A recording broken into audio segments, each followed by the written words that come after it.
I'm experiencing a sensation that I think I previously would have identified as anxiety or restlessness or pain in my body, like discomfort. Um, and I have been really like checking in with myself a lot today. Excuse me. I've been shifting between activities as I've been kind of nudged to, which normally when I'm in kind of like a low energy state, I don't shift easily. Like it takes you need to convince me that this is going to be a better decision than what I'm doing right now. Mostly because of the fatigue that I constantly was experiencing before and like the pain, the physical pain, like is that going to hurt more to my body? And am I going to be able to like focus there, or am I going to be just distracted by all of this sensory stuff?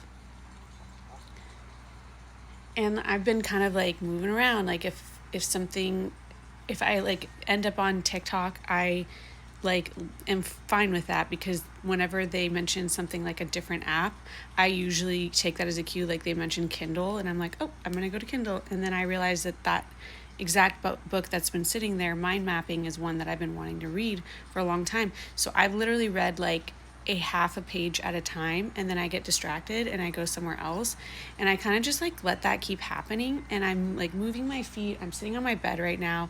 I laid out outside in the sun. I like flopped on my bed. I flopped on the other side. I put my hand on my head here, and I'm just really kind of appreciating right now that like I'm doing what I want to be doing. And I think this is a big moment for me to see like this doesn't look the way I thought doing what I would want to be doing, like even every day, would look like. But it's like I think it's cool that I was doing the walking on the like walking treadmill thing in the other room in front of a mirror for the first time, and I saw with my bare feet like how I take steps. And so that was like a whole 10 minutes of my time. Then I, sat down here and I recorded myself just like talking out loud. Then I like kind of went and shaped my hair a little bit with the razor, and I am not happy necessarily with the way that it dried, but I am going to like give that opportunity to myself later when it feels good to like go and style my hair and like put on makeup.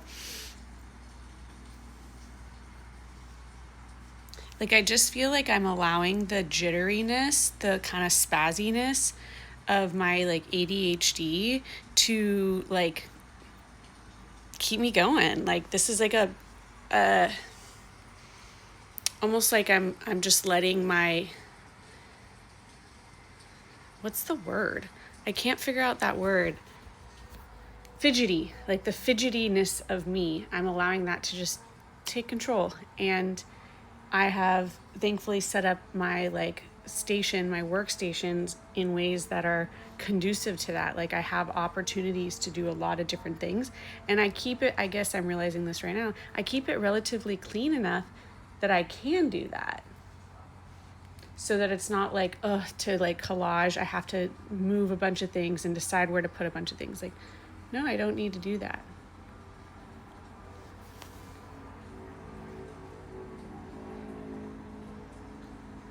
Yeah, like this is intense.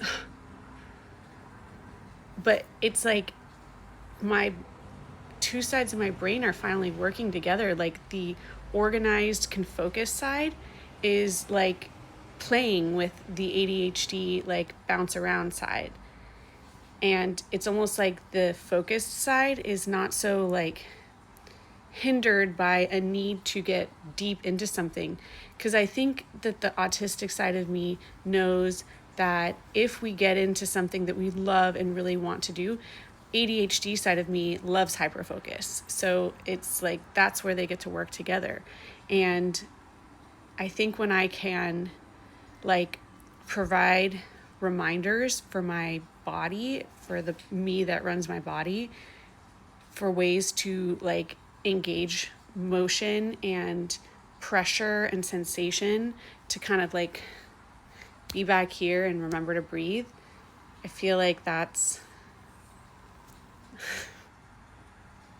You doing okay? It's a good deal. Wow, this is crazy. I want to describe a little more.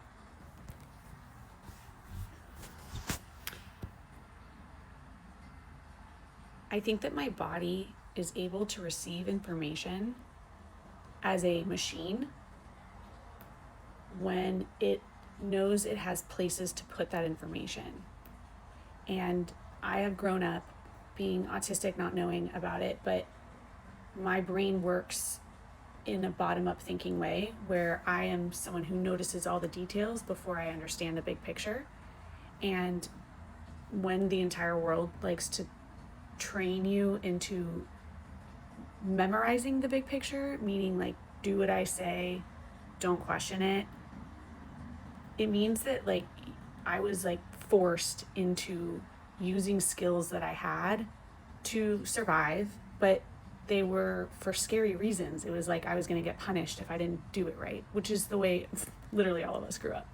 But to understand that now, as I'm able to start accommodating myself, means that I'm constantly having realizations that are big picture realizations that people seem to have known about this whole time, but I can't access those if I don't understand why. Otherwise, my brain the entire time is just going to be scanning for information. It's going to be like, how can we validate that this is the right thing to do or the most efficient way to do this? Often it's like about efficiency for me. And when I take in information, I take in a lot of information. And it's also like when I express myself, as I've found out the past few months, as I've found like entire parts of myself that I hasn't really been able to like have a voice in my life, it's the same way where I just kind of like word vomit or it just like comes out. And the structural side of things where I have containers to put the information that I receive, and then can like those containers inherently have like a function, like that is something I hear about you is what I'm going to remember as long as I can, so that can be something that I share with you or that helps me understand your story better, so I can place you in context of my life a little bit better, but it also allows me to relate to you. And so having that container very well, like well-oiled machine since I was little, because of just that's how hypervigilance works and people pleasing. But when it comes to like situations where I'm learning things that I want to learn, it's like I have no other option but to binge it, because I was never really shown ways to engage with learning that were different than like what you were taught at school, which is like so outdated and not helpful for majority of people. Like that's not how we learn. And so finding out that my body needs to stim, that like I need to like, in the last part of the video, I was like the camera was moving the whole time because my feet were like bouncing, and like right now my toes are kind of like bouncing, and I don't think I would have been able to like get away with this without feeling like a total weirdo if I continued teaching at the school I was at. Not because it was that school, it was because any school where you're teaching high schoolers, like if you do weird shit, it's gonna be noticed. Like it's like these things that I'm realizing about myself now as I unmask are like, they're very simple once I get to that point. And it's something that I'm really grateful for, because that means I can like offer that to my son. Like I can recognize that for him to like do something that he likes, he needs to be like almost like fed while he's doing it, because he won't remember to eat, just like me, and like all of that. And then have ways for him to like get his puzzling out, like use his brain for things that have an outcome attached to it, because that's what we need too sometimes, is like a guaranteed win almost. And so I guess what I'm recognizing is just like, if I give myself a little bit of like a push and energy and like an intention into making sure that my body doesn't get stagnant, I think that like my mind and my body work together beautifully. And it's just crazy seeing that for the first time today. I don't know. It's cool. Let me see if I can answer this simply. Yes, I'm unmasking, but it's not been a coordinated effort. It's been a way that it's like a catch-all that I can use to describe what the changes I've noticed in myself have kind of been working towards. I don't know what to give as context or what feels kind of like extra. So in one sense, in a very simple sense, like I had to quit my job last year. I was in intense burnout. I am a single parent of a toddler, and I became a single parent in the past year. I divorced from my husband, and I have also just lost my entire like support system.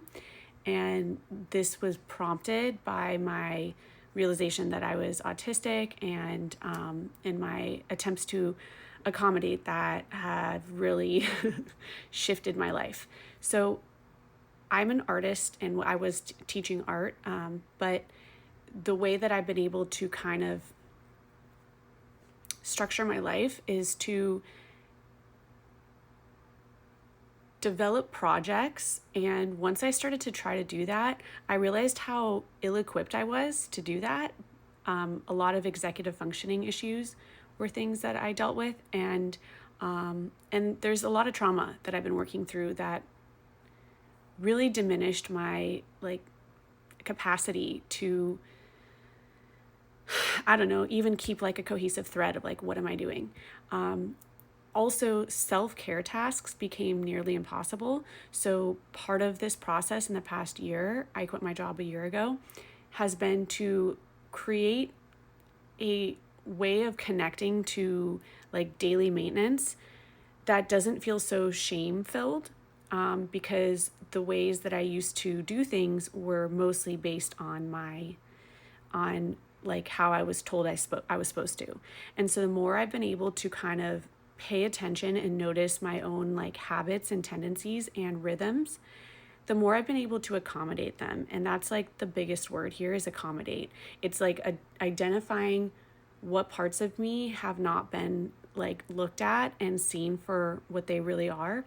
And in a lot of ways, it seems like I'm talking about certain things that are straight up disabilities. Like I learned about several learning disabilities that I didn't know I had all throughout school. And once I can recognize that, like what I talked about in that video was like my ADHD kind of just getting distracted and bouncing from task to task. Like the old me would have never allowed this. And the new me is not only learning how to allow it, but also how to support it. And not just support it, but support it with the part of me that is good at building structures, which is the autistic part of me that has been feeling so like left out. And generally when my autistic side gets left out, they like to research. So that's the side of me that gets really analytical and overthinks and gets anxious. And it's almost like I'm really glad that I had the true crime like genre to throw myself into for the past 15 years, because that took care of a lot of my like energy that my like thinking side of me really needed to have an outlet for. So yeah, it's unmasking. It's like discovering mostly just like how I function and how to not just like be okay with it and not to just tolerate it, but to like build my life around that so that I can flow. Like I'm looking to achieve flow here. So I don't know if that answers the question, but yes, I think this is the real me. The one before was not.